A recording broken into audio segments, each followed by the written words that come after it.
You know, the Biden situation disgusted me in terms of the parting only from this standpoint, Chris. Nobody on the planet, you want to be a cynic and you want to act like you would be offended by something like that if you're one of those people out there, fine. But no one within reason would have a problem with him saying, it's my son. I love him. There's no way I'm sending him to jail. And I have the power to avoid it. Nobody would blame him for that. But that's not where he went. So I didn't have a problem to answer your question directly with the decision that he made to pardon his son. Boo Boo the Fool knew he was going to do that. I don't care who he stood in front of or sat in front of and said that he wasn't going to pardon his son and he was just going to go by the letter of the law. Please, everybody and their grandmother knew he was going to pardon his son. But to come out and to start talking about how it's been a witch hunt and the Department of Justice and others were after him or whoever it was and, GOP rather was after him. Well, wait a minute. What have y'all been doing with Donald Trump all of these years? Now, you can make an argument about the legitimacy of the cases against Donald Trump compared to what wasn't legitimate, et cetera. That's not the point.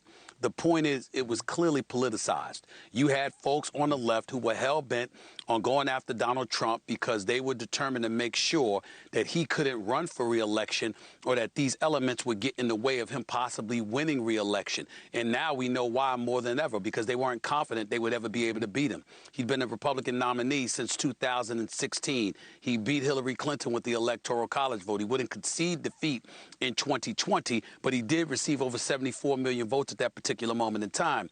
And then you fast forward 4 years later, despite the 34 felony convictions, the 2 impeachments, the bevy of crimes that he had been accused of, the Republican voters out there, the conservative voters out there, and a lot of independents from various communities said, he's the guy we want, and I've said it on many, many occasions. It wasn't about him. Just like it wasn't about Biden in 2020, it was more against Trump.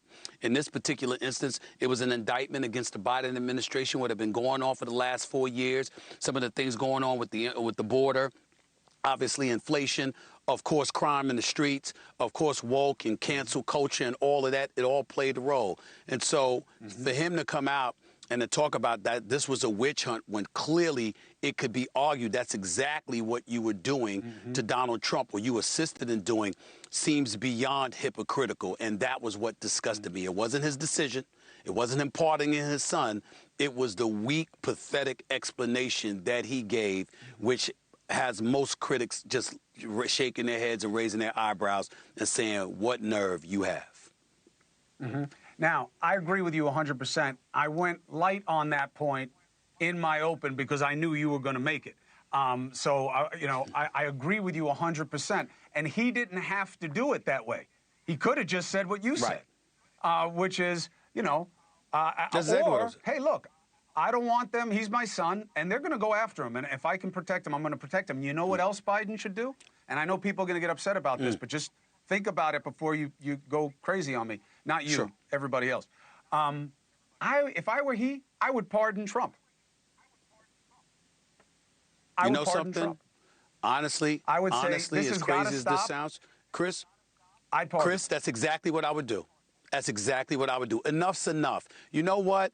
You're the Democrats. You lost the election. You got your butt whipped. You couldn't prevent him from going back to the White House. More than a dozen cases have been dropped against him. The cases that have been ruled against him, he's going to appeal, and he'll probably get off from having to deal with all of that. It's time to move forward. You want to get at Trump, sit back and judge what he does. Guess what? You got a midterm election in 2 years. Are you going to be ready if you're the Democratic Party? You should be. He's going to be in the presidency for 4 years. You're going to be able to judge every single act that he does. March forward, move forward. Gerald Ford could have let Nixon suffer.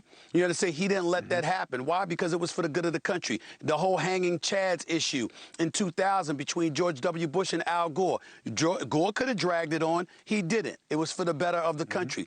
And a lot of times these folks speak about this stuff, but they don't do what they say they're going to do and what they implore others to do, which is where the disgust elevates exponentially for Washington, D.C., because we know they're full of it most of the time.